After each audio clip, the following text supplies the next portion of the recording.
This plant up here is called the Jade Vine. It's a type of plant that is endemic to the Philippines, and to be fully honest, I thought this thing was AI generated when I first saw it, but no, apparently it is an actual real plant. Like I said, it's endemic to the Philippines. It's a very tropical plant and does not do well in any sort of cold environment whatsoever, so it can only be grown in a couple very specific places under very specific conditions. It's grown in the tropical areas of the Philippines and the more forest areas naturally, but has been cultivated as a decorative plant as well. Now, how this plant's kind of turquoise green color is produced is actually very interesting. It's due to a process called copigmentation, where there's kind of two pigment factors that both work together to produce the color. The two compounds producing the pigment in this specifically is malvin and saponin.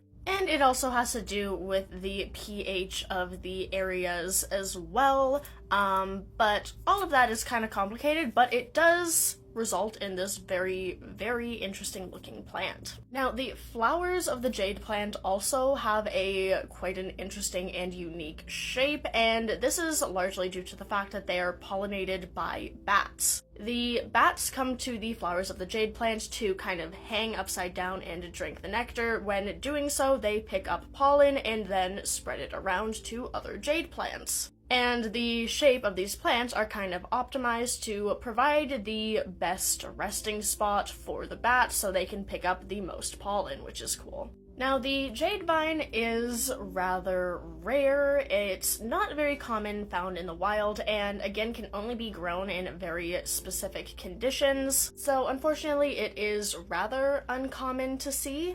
There are, of course, conservation efforts going on because, I mean, look at it, and I don't think it's at risk of going extinct currently, but it is still very cool, and also apparently the flowers are edible.